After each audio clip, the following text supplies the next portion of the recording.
the whispering woods, and the echoing stones.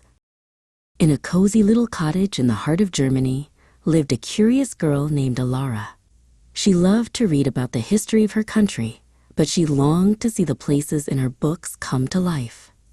One sunny morning, a tiny, shimmering hummingbird with feathers like emeralds tapped on her window. "Come with me," it chirped, "and I will show you the wonders of your land." Alara followed the hummingbird, whose name was Zephyr, through winding country roads. Their first stop was a magnificent castle perched on a hill. "This is Neuschwanstein Castle," whispered Zephyr. "A king built it to be a fairy tale palace." Alara gazed in awe at the towering white turrets and elegant balconies.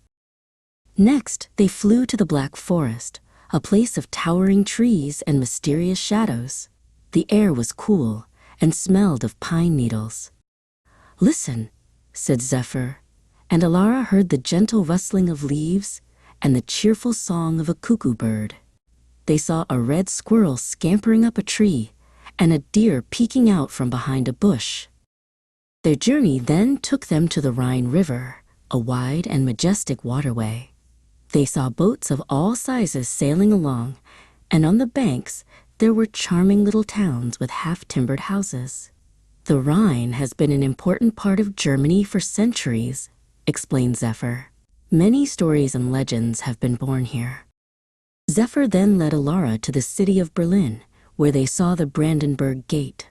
"This gate has seen so much history," said Zephyr. "It was once a symbol of division, but now it represents unity and peace." Alara felt a sense of hope as she looked at the grand structure.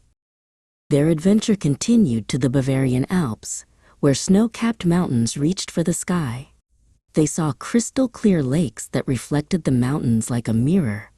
Alara took a deep breath of the fresh mountain air and felt a sense of freedom and wonder. Zephyr then took Alara to the Wadden Sea, a unique and fascinating place where the land and sea meet. They saw seals basking in the sun and birds wading in the shallow waters. "This is a special place," said Zephyr. "It is a UNESCO World Heritage Site, which means it is important to protect it for future generations."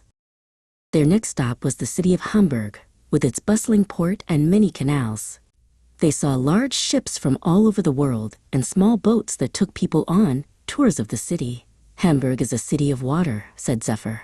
"It is a place of trade and adventure." As the sun began to set, Zephyr took Alara to a field of vibrant flowers. "This is the Lüneburg Heath," he said. "In the late summer, it is covered in a beautiful carpet of purple heather."